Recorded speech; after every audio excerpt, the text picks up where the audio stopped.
ओम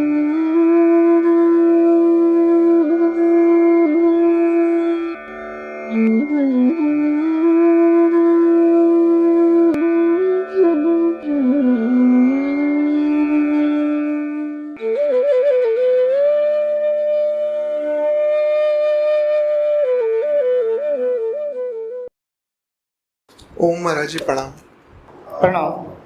महाराज जी प्रश्न नहीं है, बस एक बताना चाह रहा था कि मैं पहली बार फरीदाबाद उसमें शिविर में आया था और आपके आशीर्वाद से साधना शुरू करी और काफ़ी ज़्यादा अच्छा लगा कि स्पंदन एक तो होने लगा शरीर में सब जगह, और स्वप्न में भी काफ़ी ज़्यादा आप 2 या 3 बार आए हैं और सारा दृश्य दिखता है आने से पहले, और ऐसा लगता है कि जैसे सुबह कोई 3 साढ़े 3 बजे उठा रहा है, उठा के भजन में बिठा देता है और भजन भी कराता है।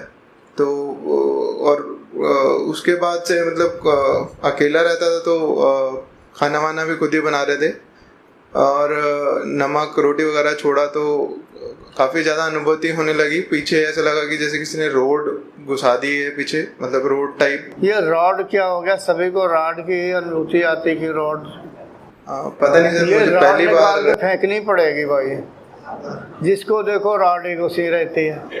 पहली बार एक ऐसा नहीं, मैं आपके लिए नहीं, सभी साधकों के लिए कहता।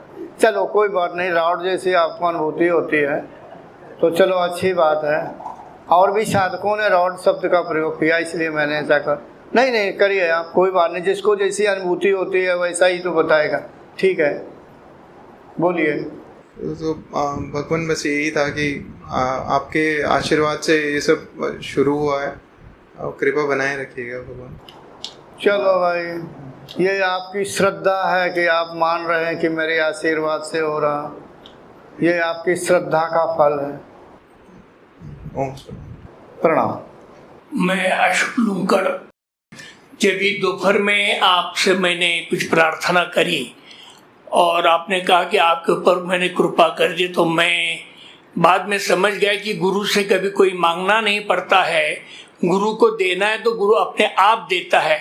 इसलिए जो भी मैंने कहा, इसलिए मैं मन वचन काया से आपके चरणों में क्षमा मांगता हूँ। उसके बाद आपने कहा जितनी कुंडली मैंने उठाई वो खड़े रहे, लेकिन मैं इसीलिए खड़ा नहीं रहा कि राय वाला ने आपने मेरी कुंडली ऊपर उठाई थी, फिर मैं इसीलिए नहीं खड़ा रहा कि गुरुदेव ने आपके ऊपर एक कृपा करी है, और जब गुरुदेव के मन में आएगा तो कृपा होगी।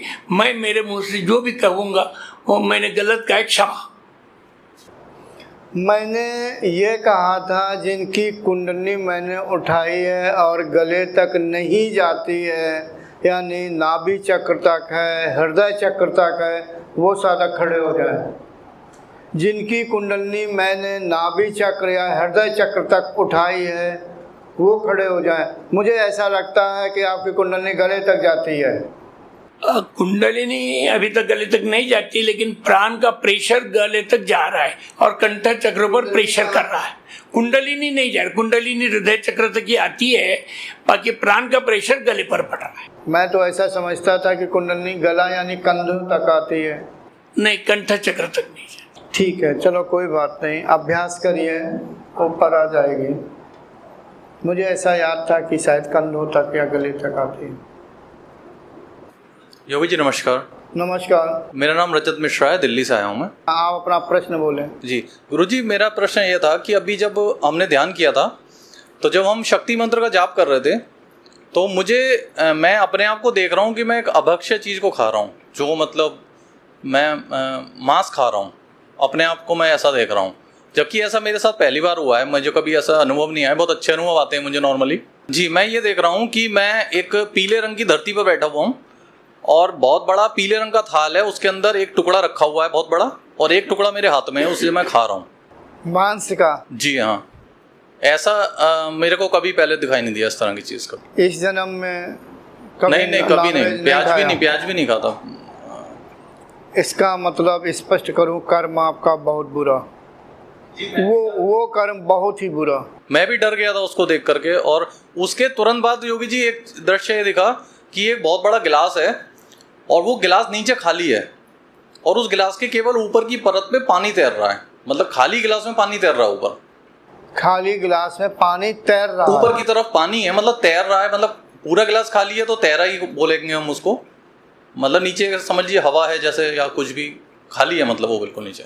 ऊपर की तरफ उसमें गिलास का जो ऊपर का हिस्सा होता है वहाँ पे पानी है। ठीक है, आप क्या करते हैं? फाइनेंशियल एडवाइज़र हूँ मैं, मतलब कंपनी के मामलों में सलाह देता हूँ मैं। भाई ये तुम्हारा जो अनुभव है वो आपके व्यक्तिगत जीवन से संबंधित है। मैं सभी साधकों के सामने आपसे प्रश्न नहीं कर सकता हूँ जो तब उसका अर्थ निकलेगा। जो आप शायद वर्तमान में संसार में लिप्त हैं या कुछ दिनों बाद लिप्त हो जाएंगे, ये आप निर्णय करेंगे, उसी से संबंधित इन दोनों के अर्थ निकलेंगे शायद। हाँ, खास तौर से पानी के गिलास जो पानी तैर रहा। अच्छा गुरु जी, वैसे अभी भविष्य में तो अब कुछ गड़बड़ करने का है नहीं, कुछ ऐसा पूर्व में कुछ हुआ हो तो मैं नहीं कह सकता उसके लिए। क्या जो आप काम करते हैं, नौकरी करते हैं जी, उसमें कुछ गड़बड़ काम तो नहीं होता है? नहीं, अब मैं उसको करता ही नहीं गड़बड़ वाले को। जब से आपके संपर्क में आया हूँ तब से करता नहीं हूँ, और उससे पहले मैं स्टूडेंट था तो तब तक वैसे नहीं करता था। मैंने कुल मिलाकर कुछ गड़बड़ नहीं किया अभी तक तो नहीं किया है, मतलब अपनी तरफ से नहीं किया है। अगर गलती से मान लीजिए किसी ने इन्फॉर्मेशन गलत दी है और हमने उसके हिसाब से कर लिया है और मतलब बिना जाने, तो वो हो सकता है, वरना मैंने अपनी तरफ से गलती नहीं कही है अभी तक। और अगर कोई गड़बड़ दिखता है तो मैं मना कर देता हूँ, मैं नहीं करूँगा इस काम को। गिलास में जो पानी तैर रहा वो आपके कर्मों से संबंधित है, बड़ी जल्दी वो आपको भोगना पड़ेगा। मांस वाली बात भाई बहुत गलत बात है जी। मुझे भी वो पिछले आपने इस जन्म में नहीं खाया, पिछला कर्म, इसका मतलब है पिछला कर्म बहुत गंदा। हाँ, तो मैं सभी साधकों के सामने उसका विश्लेषण नहीं करना चाहता हूँ। ठीक है, चलो कोई बात नहीं, गंदगी निकल रही है ऐसा ही सोच लो। ठीक है गुरुजी, प्राणायाम मैं काफ़ी कर रहा हूँ वैसे। हाँ, प्राणायाम करते रहिए, जीवन अपना सात्विक गुजारिए, अच्छा काम करिए, गड़बड़ वाला काम ना करें जीवन में, क्योंकि कोई भी साधक को, किसी भी साधक को ऐसा नहीं करना चाहिए, मतलब कोई भी गड़बड़ नहीं करनी चाहिए। अधर्म से युक्त हो जो कार्य बिल्कुल ना करें। चलो, आपने बता दिया, स्पष्ट बता दिया, अच्छी बात है। क्योंकि मैं खुद भी डर गया था गुरुजी इसको देख करके। कोई बात नहीं, डरने से क्या काम होता, नहीं कहते कि कर्म तो भोगना ही होता है। चलो, आपका कर्म सामने आ रहा है।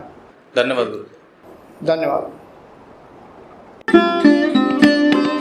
Thanks for watching. Remember to like, comment and subscribe.